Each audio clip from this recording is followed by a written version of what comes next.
नमस्कार विद्यार्थियों, education point Haryanvi में आपका बहुत बहुत स्वागत है। विद्यार्थियों, आज हम करने जा रहे हैं कक्षा 11वीं का अध्याय नंबर 3 अभिव्यक्ति और माध्यम। जैसा कि हम पढ़ चुके हैं, 2 अध्यायों को हमने पहले से कर लिया है। आशा है आपको वो समझ में भी आए होंगे। भाई, यदि आपको अच्छा लगता है, समझ में आता है, तो उसका मुझे आप रिप्लाई ज़रूर दिया करो। या आपको कोई कमी खामी नज़र आती है तो आप मुझे ज़रूर बताइएगा। यदि आप नहीं बताएंगे तो मैं आपको अच्छे से नहीं पढ़ा पाऊँगा। तो विद्यार्थियों, ज़्यादा आपका समय खराब नहीं करते हुए हम बढ़ते हैं आज के कक्षा 11वीं के अध्याय की तरफ, जनसंचार के आधुनिक माध्यम, जो आपका अध्याय नंबर 3 है। तो इसमें पहला प्रश्न है, सोशल मीडिया के विविध प्रकार लिखिए। भाई, वर्तमान में सोशल मीडिया या सामाजिक नेटवर्किंग सेवा का प्रसार अनेक तरह से हो रहा है। यह ऑनलाइन सेवा के रूप में भी सामाजिक संबंधों को बताने में केंद्रित होती है। इसका आदान प्रदान वर्ल्ड वाइड नेटवर्क के सिद्धांत पर चलता है। इसमें इंटरनेट प्रमुख माध्यम है तथा उसके सहयोग से blogs, Facebook, WhatsApp, Twitter, Instagram आदि का संचालन होता है। ब्लॉग्स में कोई संदेश लिखकर या किसी विषय पर विचार प्रकट करके आप तक पहुंचाए जाते हैं। इसमें संदेश के साथ फोटो और वीडियो भी भेज सकते हैं। फेसबुक भी इंटरनेट के माध्यम से संचालित होता है। इसके पृष्ठों पर किसी के भी नाम, ईमेल आदि भी की खोज कर सकते हैं। व्हाट्सएप स्मार्टफोन पर चलाने का वाला माध्यम है, जिससे कोई सूचना या संदेश या फोटो आदि को तत्काल दूसरों तक भेजा जाता है। ट्विटर तो विचारा अभिव्यक्ति का सशक्त माध्यम है। इसमें ट्वीट करने वाले कई फॉलोअर होते हैं। यह भी इंटरनेट द्वारा संचालित होता है। इंस्टाग्राम भी इसी तरह का माध्यम है। इसमें एक साथ कई व्यक्तियों को सूचना भेजी जा सकती है। इस प्रकार वर्तमान में सोशल मीडिया का द्रुत गति से प्रसार हो रहा है। इसके अन्य प्रकारों की उपयोगों की संभावना बढ़ती जा रही है। अगला है, सोशल मीडिया की शक्तियों तथा खतरों का उल्लेख कीजिए। भाई, सोशल मीडिया के केंद्र में इंटरनेट रहता है, अर्थात इंटरनेट के माध्यम से सामाजिक नेटवर्किंग सेवा का संचालन होता है।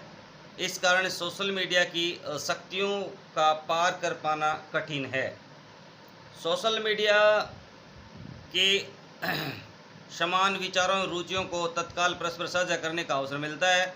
इससे भौगोलिक दूरियों को व्यवधान या बाधक नहीं बनता तथा दूर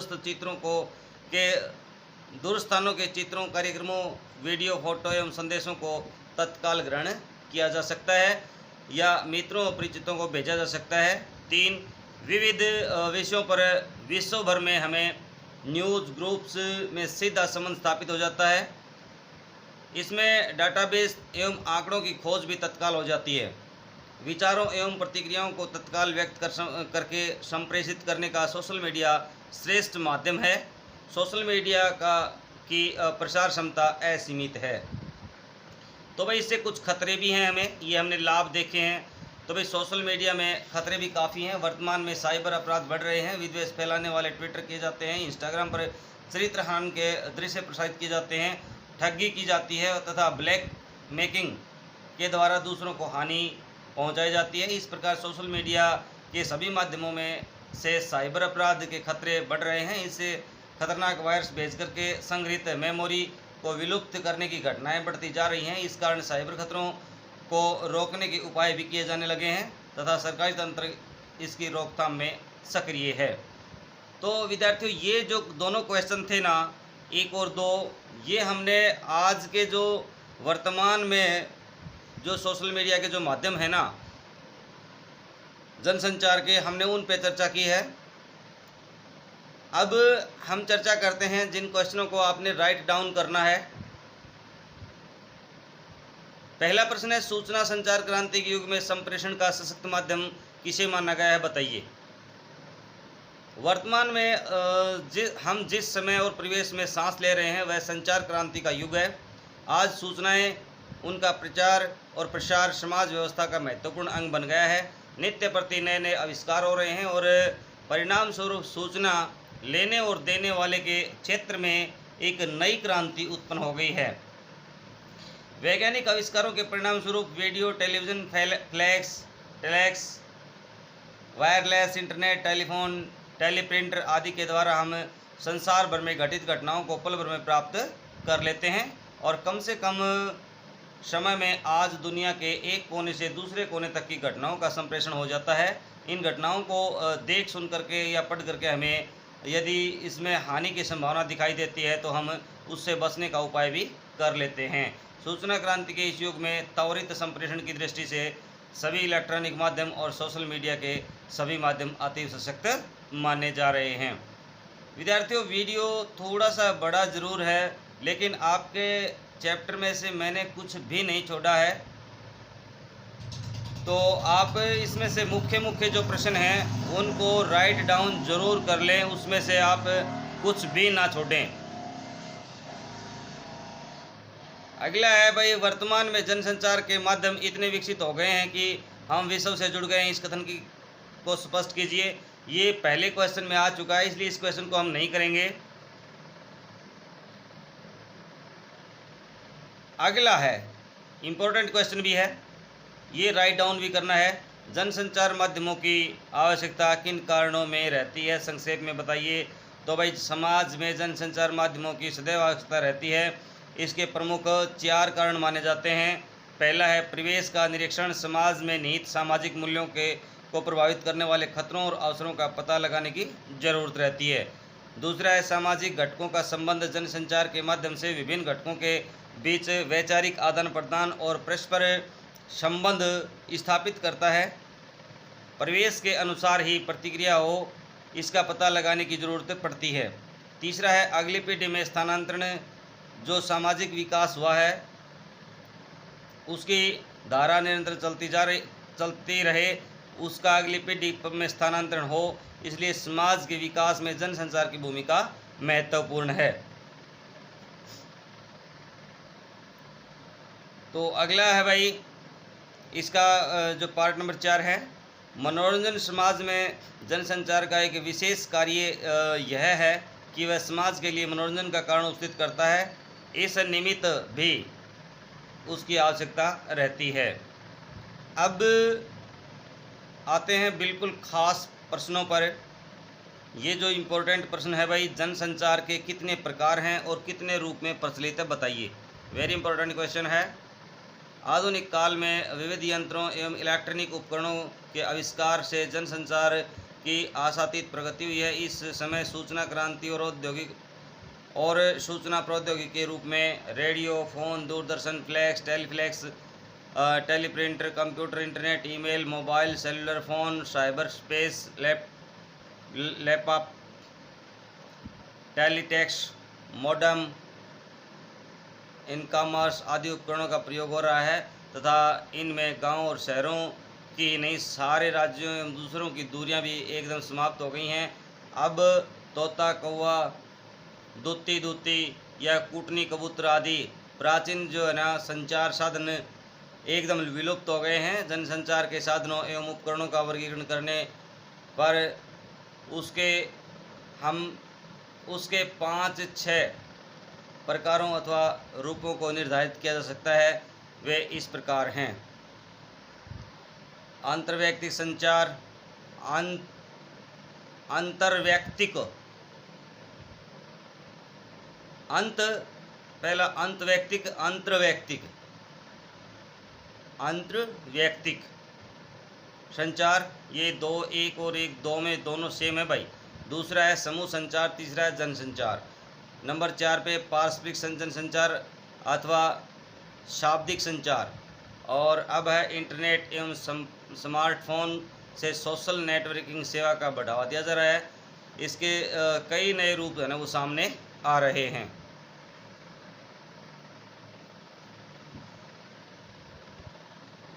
ये प्रश्न इसमें आ चुका है भाई। वैसे आप देखना चाहें तो छोटा प्रश्न लिख सकते हैं इसको। भाई जनसंचार के आधुनिक माध्यम कौन कौन से हैं, संक्षेप में लिखिए। देखिए विद्यार्थियों, वीडियो थोड़ा सा बड़ा जरूर है, लेकिन शुरू से लेकर के आखिर तक देखिए। सारा राइट डाउन करने की ज़रूरत नहीं है, लेकिन वीडियो को देखिएगा ज़रूर, ताकि आपको अच्छे से इसकी जानकारी मिल जाए। तो भाई जनसंचार के आधुनिक माध्यमों में से प्रमुख माध्यम है प्रिंट मीडिया, इलेक्ट्रॉनिक मीडिया तथा सोशल मीडिया। देखो इनके बारे में विस्तार से आप जानते भी हैं, प्रिंट मीडिया के बारे में भी जानते हैं, सोशल मीडिया के बारे में भी और इलेक्ट्रॉनिक मीडिया के बारे में भी। तो हम इसका विस्तारपूर्वक वर्णन नहीं करेंगे, इसलिए क्योंकि वीडियो बड़ा बन जाएगा। यदि आप पढ़ना चाहें तो आपको बुक मिल जाएगी, या बुक से या फिर आप पढ़ लेना कहीं से भी।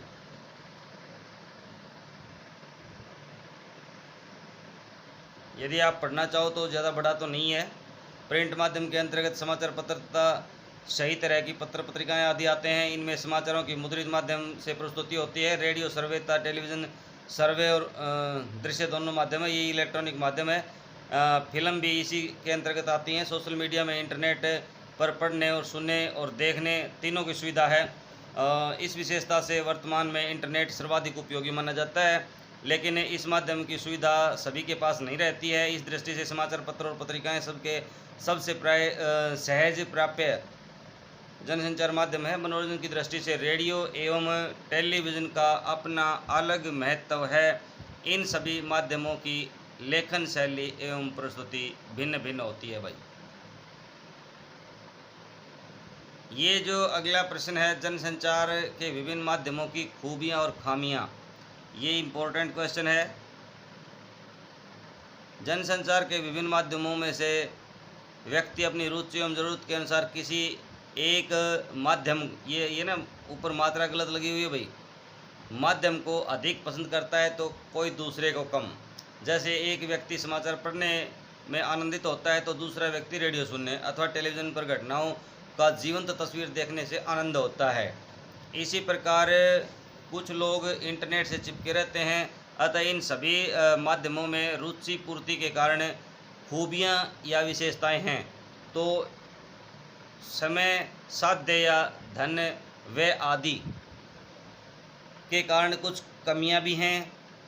वास्तविक रूप में देखा जाए तो जनसंचार के जो साधन हैं एक दूसरे से कमतर या बेहतर न होकर के परस्पर में एक दूसरे की क्या है भाई, पूरक हैं या सहयोगी हैं। यानी एक दूसरे की महत्ता को ये कम नहीं करते हैं, बल्कि एक दूसरे का सहयोग करते हैं। इसी से इनकी उपयोगिता का निर्धारण होता है। उदाहरण के लिए इंटरनेट से सोशल मीडिया के सभी साधन जुड़े हुए हैं और इंटरनेट के सहयोग से ही इनका संचालन और प्रचालन होता है।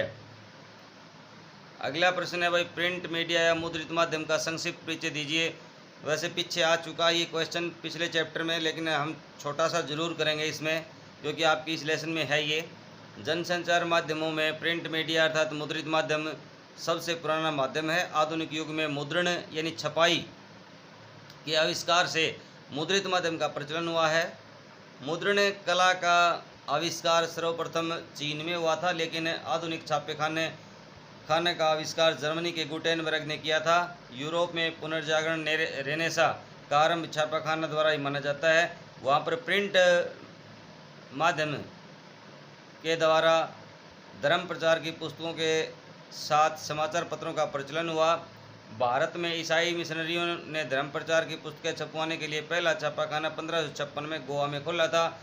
तब से अब तक मुद्रण कला में काफ़ी परिवर्तन आया है। अब मुद्रित माध्यमों का व्यापक विकास एवं विस्तार हो गया है तथा हजारों पत्र पत्रिकाओं का प्रकाशन हो रहा है। तो भाई इसको है ना, क्योंकि पिछले चैप्टर में हमने यदि राइट डाउन कर लिया है तो इसमें राइट डाउन करने की इसको ज़रूरत नहीं है। ये मुद्रित माध्यमों की विशेषताएं या कमियां वैसे पिछले में आई हुई हैं, तो हम इनको ज़्यादा गहराई से नहीं करेंगे, मोटे मोटे शब्दों में इसको पढ़ेंगे। भाई छपे हुए शब्दों में स्थायित्व होता है जो लंबे समय तक सुरक्षित रहता है। लिखित भाषा का विस्तार होता है। मुद्रित माध्यम चिंतन, विचार एवं विश्लेषण का श्रेष्ठ माध्यम है। इसे बार बार कहीं भी पढ़ा जा सकता है। इस माध्यम का पाठक साक्षर और विशेष योग्यताधारी होता है। कमियां भी हैं भाई। कमियां कौन सी हैं? ये निरीक्षणों के लिए अनुपयोगी है। इसमें रेडियो, टेलीविजन एवं इंटरनेट की तरह घटित घटनाओं का तुरंत प्रकाशन नहीं होता है। इसमें प्रकाशन की समय सीमा, डेडलाइन निश्चित रहती है। इसमें पाठकों की रुचि, भाषा ज्ञान आदि का ध्यान रखना पड़ता है। इसमें मुद्रण को लेकर के काफ़ी सावधानी रखनी पड़ती है। तो अगला जो प्रश्न है भाई, ये कोई विशेष प्रश्न नहीं है, आपकी बुक में ज़रूर है, लेकिन यदि आप पढ़ना चाहें तो पढ़ सकते हैं। मुद्रित माध्यमों में लेखन के लिए ध्यान रखने योग्य बातें निम्नलिखित हैं भाई। सबसे पहले तो भाई लेखन में भाषा, व्याकरण, वर्तनी और शैली का न ध्यान रखना जरूरी है। इसमें प्रचलित भाषा पर जोर दिया जाता है। समय सीमा यानी डेडलाइन और आवंटित जगह के अनुशासन का पालन करना हर हालत में जरूरी है। लेखन और प्रकाशन के बीच गलतियों एवं विशुद्धियों का संशोधन कराना बहुत ज़रूरी है। लेखन में प्रयुक्त भाषा एवं विषय सामग्री में तारतम्य बनाए रखने का पूरा ध्यान देना पड़ता है। नंबर 5 पे मुद्रित माध्यम में लेखकों को स्पेस का, विराम चिन्ह का एवं भाव अनुरूप शब्दों का प्रयोग का ध्यान रखना पड़ता है। देखो ये बीच में है ना प्रयोग, यहाँ पूर्ण विराम लगा हुआ ना, ये गलत लगा हुआ भाई, ध्यान रखना। प्रयोग का ध्यान रखना पड़ता है। इन सभी बातों पर ध्यान रखने से माध्यम संप्रेषय बन जाता है। अब जो अगला प्रश्न है ना भाई, रेडियो जनसंचार माध्यम के रूप में रेडियो का परिचय दीजिए। तो संक्षिप्त में पढ़ते हैं आप भाई। रेडियो जनसंचार का सर्वे माध्यम है। इसमें कुछ ध्वनि, स्वर और शब्दों का प्रयोग होता है। इसे श्रोताओं के द्वारा से संचालित माध्यम माना जाता है। रेडियो से जब समाचार बुलेटिन का प्रसारण होता है तभी श्रोता उसे सुन पाता है। अतः यह समाचार पत्र की तरह स्वतंत्र साधन या इच्छा अनुसार बार बार लौट कर पढ़ने सुनने का साधन नहीं है। रेडियो प्रसारण के समय ही श्रोता को सब कुछ समझना, सुनना एवं जान लेना पड़ता है। रेडियो मूल एक रेखीय यानी लीनियर माध्यम है भाई। रेडियो समाचार का स्वरूप, ढांचा और शैली एक रेखीय आधार पर ही तय होता है। इसमें सब कुछ शब्दों एवं ध्वनियों पर आधारित होता है। रेडियो के प्रसारण एवं बुलेटिन के लिए निर्धारित समय पर समाचार सुना जा सकता है।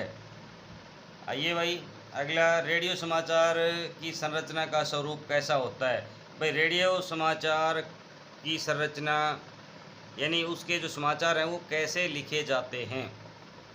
तो भाई रेडियो के लिए समाचार की संरचना समाचार पत्रों के से भिन्न होती है। टेलीविज़न में दृश्यों एवं तस्वीरों के साथ शब्दों या ध्वनियों का प्रयोग होता है, परंतु रेडियो में शब्द और ध्वनि का ही प्रयोग होता है। रेडियो के लिए समाचार की संरचना एक रेखीय तथा ये न उलीय है ना भाई, गलत लिखा हुआ, ये उल्टा पिरामिड शैली, उल्टा पिरामिड, इन्वर्टेड पिरामिड शैली पर आधारित होती है। चाहे किसी भी प्रकार का समाचार हो, उसकी संरचना उल्टा पिरामिड शैली में लिखने से ही प्रभावी होती है और यही शैली इसमें सर्वाधिक प्रचलित रहती है। इसमें शब्द सरल, सुश्रव्य, भाव संप्रेषण में सक्षम और समाचार अनुरूप प्रयुक्त होते हैं। समाचार संरचना, खबरें, स्टोरीज आदि इसी शैली में लिखी जाती हैं और प्रसारित होती हैं। विद्यार्थियों, करवाने को तो मैं आपको ये क्वेश्चन है ना बोर्ड पे एक स्टोरी के रूप में भी करवा सकता हूँ, क्योंकि लॉकडाउन का दौर है, सभी विद्यार्थियों के पास पुस्तकें उपलब्ध नहीं हो पा रही हैं। तो ऐसे में मैं प्रयास कर रहा हूँ कि जिसके पास पुस्तक नहीं है वो चाहे पुस्तक खरीदे भी ना, सारे का सारा सिलेबस मैं उसको करवा रहा हूँ, तो आप करते रहिए। हाँ, यदि चैनल पर आप नए हैं तो भाई चैनल को अवश्य सब्सक्राइब कर लीजिएगा, बेल आइकन दबा लीजिएगा और मेरे साथ निरंतरता बनाए रखिएगा। जिस तरह से आप स्कूल में अपना रूटीन बनाए रहते हैं, तभी जाके आपका सिलेबस है वो समय पर पूरा हो पाएगा। अभी देखिए, पिछले क्वेश्चन में आया था उल्टा पिरामिड शैली, तो समाचार संरचना की उल्टा पिरामिड शैली का स्वरूप बताइए। उल्टा पिरामिड शैली में ये बिंदु होते हैं। इसमें सबसे पहले समाचार का महत्वपूर्ण तथ्य होता है। देखो, समाचार में को 3 भागों में बांटते हैं। सबसे पहले इसका है ना, मुख्य मुख्य जो बातें हैं वो बताई जाती हैं। आज कोलकाता में 35 मरे, बस इतना हेडिंग बताया जाता है। बाकी दूसरा जो इसका भाग आता है वो आगे पढ़ेंगे। उसके बाद घटते हुए अन्य तथ्यों की सूचनाओं को लिखा जाता है। उल्टा पिरामिड शैली में कहानी का क्लाइमैक्स अंत में नहीं बल्कि खबर के आरंभ में ही आ जाता है। इस शैली में कोई निष्कर्ष नहीं होता है। उल्टा पिरामिड शैली के 3 हिस्से होते हैं भाई। इंट्रो या लीड, इसे हिंदी में मुखड़ा भी कहते हैं। इसमें मूल तत्वों को शुरू की, ये ना पूर्ण विराम गलत लगाओ भाई, शुरू की 2-3 पंक्तियों में बताया जाता है। दूसरा होता है बॉडी, इसमें समाचार के विस्तृत ब्यौरे को घटते हुए क्रम में लिखा जाता है। तीसरा होता है समापन, ये समापन वाला हिस्सा बॉडी से जुड़ा रहता है। इसमें प्रासंगिक सूचनाएं दी जाती हैं। तो भाई ये महत्वपूर्ण क्वेश्चन है, इसको ज़रूर लिख लें आप कि इसके कौन कौन से 3 भाग हमने बताए हैं उल्टा पिरामिड शैली के, इंट्रो, बॉडी और समापन। अगला है जनसंचार माध्यमों में टेलीविज़न का महत्व बताइए। देखिए विद्यार्थियों, वैसे तो पिछले चैप्टर में ये आ चुका है, लेकिन शॉर्ट में हम इसको भी करेंगे। जनसंचार माध्यमों में टेलीविज़न का महत्व। टेलीविज़न देखने और सुनने अर्थात दृश्य श्रव्य माध्यम है। इसमें दृश्यों का विशेष महत्व दिया जाता है। टेलीविज़न के पर्दे पर जो दृश्य दिखाए जाते हैं समाचारों की स्क्रिप्ट या आलेख की तदनुसार होता है। आलेख भी तदनुसार होता है। तदनुसार मीन्स उनके अनुसार ही होता है। इस माध्यम में समाचार लेखन हेतु कम से कम शब्दों में ज़्यादा से ज़्यादा समाचार प्रसारित करने की कला का इस्तेमाल किया जाता है। समाचार पत्र तथा रेडियो एकांगी माध्यम हैं, परंतु टेलीविज़न इससे काफ़ी भिन्न है तथा यह वर्तमान में सर्वाधिक लोकप्रिय एवं विश्वस्त जनसंचार माध्यम है। इससे समाचारों के साथ ही मनोरंजन एवं शिक्षा का भी कार्य संपन्न होता है। बस इसके बारे में इतना ही सीख लें, ज़्यादा नहीं। अगला है टेलीविज़न के लिए समाचार लेखन में फॉर्मेट के अतिरिक्त किन किन बातों का ध्यान रखा जाना चाहिए, तो जल्दी जल्दी में पढ़ेंगे। ये भी वीडियो बड़ा होता जा रहा है। टेलीविज़न के लिए समाचार लेखन की प्रारंभिक सूचना तथा दृश्यों का आधार पर खबरें लिखने से की जाती है। इसमें कुछ अन्य बातें ध्यान में रखना पड़ती हैं, जैसे टेलीविज़न समाचार लेखन में शब्दों के द्वारा दृश्यों को आगे किया जाता है। टीवी लेखन में केवल शब्द और दृश्य नहीं होते, अपितु बीच में ध्वनियाँ भी होती हैं। इसमें दृश्य या शब्द यानी विजुअल या वॉइस और के 2 तरह की आवाज़ें होती हैं। एक तो बाइट और दूसरी होती है भाई दूसरी दृश्य के अनुरूप नेट साउंड यानी प्राकृतिक आवाज़ें। टीवी पर ध्वनियों से भी खबर बनती हैं। देखो कहीं कहीं ये पूर्ण विराम गलत लगे हुए हैं भाई। खबर बनती हैं या दृश्य का मिजाज बनता है। 5वां है टीवी समाचार लेखन में भाषा संयत होनी चाहिए, तो वाक्य छोटे और सुसंगठित होने चाहिए भाई। टेलीविज़न के लिए समाचार लेखन की भाषा शैली पर प्रकाश डालिए। छोड़ दे भाई, इसको बिल्कुल छोड़ देते हैं इस क्वेश्चन को। ये एक ही क्वेश्चन आया हुआ है, ये महत्वपूर्ण क्वेश्चन भी है भाई 17 का, और इसको राइट डाउन भी कर लेना है। जनसंचार माध्यम के रूप में इंटरनेट का उपयोग एवं महत्व बताइए भाई। इंटरनेट जनसंचार का तीव्र और प्रोसेसिंग माध्यम है। इसे इंटरनेट पत्रकारिता, ऑनलाइन पत्रकारिता, साइबर पत्रकारिता, वेब पत्रकारिता भी कहा जाता है। वर्तमान में इंटरनेट अत्यधिक लोकप्रिय एवं उपयोगी माध्यम है। इंटरनेट के अभ्यस्त लोगों को 24 घंटे इसकी सुविधा उपलब्ध है और इन्हें अखबारों में छपे समाचार उतने ताज़े और मन भावन नहीं लगते हैं। व्यक्तिगत कंप्यूटर रखने वाले तथा उच्च क्षमता के सेल फोन रखने वाले इंटरनेट का कनेक्शन ले लेते हैं। इंटरनेट पर एक ही झटके में भी सभी खबरें पढ़ सकते हैं और दुनिया भर की चर्चाओं परिचर्चाओं में भाग ले सकते हैं और अखबारोों की पुरानी फाइलें खंगाल सकते हैं।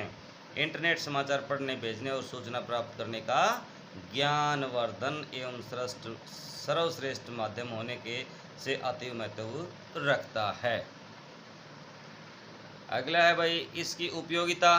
तो इस क्वेश्चन को भी छोड़ देते हैं हम, ज़्यादा इम्पोर्टेंट नहीं है क्योंकि हमने पीछे इसको पढ़ लिया है। फेसबुक को भी हम छोड़ देते हैं, सब जानते हैं इसके बारे में। सिर्फ इसके बारे में इतना जान लें कि फेसबुक का जो है भाई संचालन है वो किसने किया था, देख सकते हैं आप। 2004 में जुकरबर्ग द्वारा प्रारंभ की गई थी। यह नेटवर्किंग सेवा 2004 में मार्क जुकरबर्ग द्वारा प्रारंभ की गई थी। तो इसका 1 नंबर के लिए क्वेश्चन लिख लें, इसको ज़्यादा लिखने की ज़रूरत नहीं है। व्हाट्सएप के बारे में भी आपको कुछ नहीं लिखना है, इसकी जानकारी मैं आपको नहीं दूंगा। ट्विटर के बारे में पीछे आ चुका है, हमने पढ़ लिया है, इसको भी नहीं लिखना है आपको। वर्तमान युग में संचार क्रांति के प्रभाव, हाँ ये क्वेश्चन बनता है लिखने के लिए। तो संचार का सामान्य अभिप्राय लोगों का आपस में विचार विनिमय, ज्ञान, सूचना, भावनाओं का संकेतों के द्वारा आदान प्रदान करना है। एक व्यक्ति से दूसरे व्यक्ति या व्यक्तियों के सार्थक प्रतीकों या संकेत चिन्हों से संप्रेषणात्मक व्यवहार करना ही संचार है। पहले परंपरागत संचार माध्यम प्रचलित हो रहे थे, फिर मुद्रित माध्यमों का विकास हुआ और फिर इलेक्ट्रॉनिक माध्यमों का उपयोग होने लगा। इस प्रकार समाचार पत्र, रेडियो, टेलीविज़न, स्मार्टफोन के साथ साथ वेब मीडिया का युग आ गया। वर्तमान में कंप्यूटर एवं इंटरनेट के साथ साथ वेब मीडिया के नए माध्यमों का आविष्कार हुआ है। सोशल मीडिया के blogs, Facebook, WhatsApp, Twitter, Instagram आदि नए माध्यमों ने अब संचार के पारंपरिक माध्यमों का स्थान ले लिया है। इन सब नए माध्यमों के रूप में संचार क्रांति का प्रभाव दिखाई पड़ता है। तो विद्यार्थियों, मैंने कोशिश की है कम समय में आपका पूरा लेसन कंप्लीट करवाने का। तो इसमें से ज़्यादा नहीं है, 5 या 6 क्वेश्चन आपके जो बनते हैं वो जिनके बारे में मैंने बोला है आप उनको लिख लें अच्छे से। बाकी के बारे में आप भली प्रकार जानते भी हो क्योंकि आपका समय मैंने ख़राब बिल्कुल नहीं करना है। तो विद्यार्थियों बने रहिए मेरे साथ एजुकेशन पॉइंट हरियाणवी पर और देते रहिए मेरा साथ, मेरा सहयोग। इसी तरह से हम मिलेंगे आपके चैप्टर नंबर 4 पे अगले वीडियो में। तब तक के लिए विद्यार्थियों जय हिंद, जय भारत।